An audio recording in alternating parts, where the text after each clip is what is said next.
Warahmatullahi wabarakatuh. Hari ini kita akan melanjutkan kuliah kita. Jadi kita nggak usah tatap muka karena biasanya waktu pulang kerja Anda semua berbeda-beda, sehingga saya harus menunggu Anda berkumpul biasanya lebih dari setengah jam. Jadi hari ini saya akan upload hasil screenometik yang saya rekam. Nah, Anda boleh lihat nanti dan tonton ya. Yang pertama itu kita bahas tentang bagaimana sih pengolahan data di kualitatif atau di penelitian kualitatif. Nah, yang pertama yang Anda lihat di layar adalah pengambilan data dalam kualitatif itu biasanya ada interview, kemudian studi kasus bisa, eksperimen bisa, etnografi, survei, dan penelitian tindakan. Itu diantara diantara pengambilan data yang dilakukan secara kualitatif. Cuman biasanya yang kita di kuliah kita itu kita pakai interview, kemudian survei juga bisa untuk melihat misalnya mendapatkan hasil persentase, juga bisa pakai survei, bisa fokus group discussion, bisa observasi, juga bisa yang saya sebutkan di dalam slide ini. Kemudian apa yang dapat dilakukan dengan kualitatif?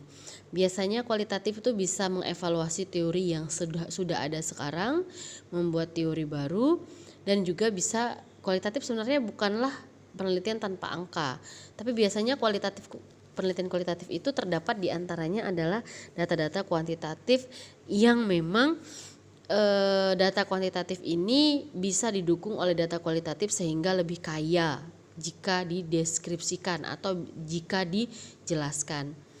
Oke, kemudian data analisis. Bagaimana sih menganalisis data secara kualitatif? Jadi yang pertama kali adalah namanya kategorisasi data. Salah. Saya salah nulis ini ya. Yang pertama itu memisahkan data dulu. Nah, memisahkan data ini saya ada jelaskan kepada Anda. Coba lihat di pemisahan data itu ada 19, 20, 22, 35, 36, 37.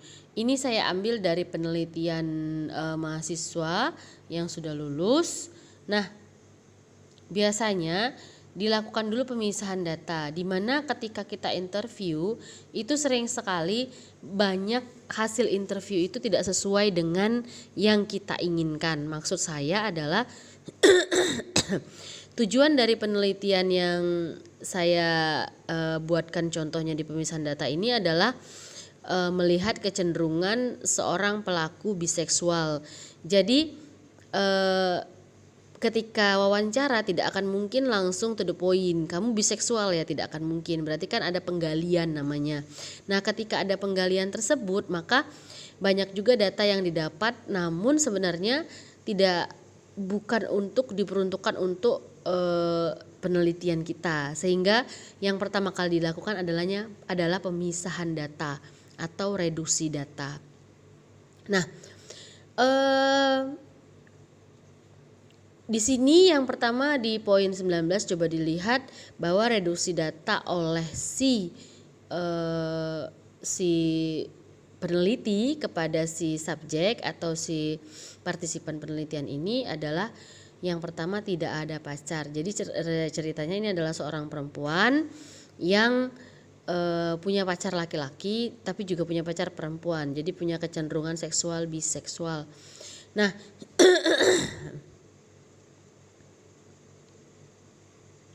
Nah, kalau dia mengaku kepada peneliti dia tidak punya pacar, tapi yang dekat banyak gitu.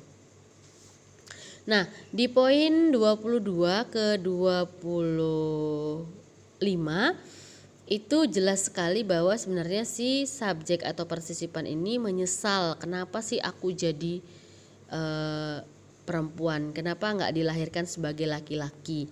Nah, di sini langsung ada di sebelah kanan, coba lihat penyesalan karena dilahirkan sebagai perempuan. Itu langsung dipisahkan datanya supaya ketika nanti menganalisisnya atau mengkategorisasinya lebih mudah. Kemudian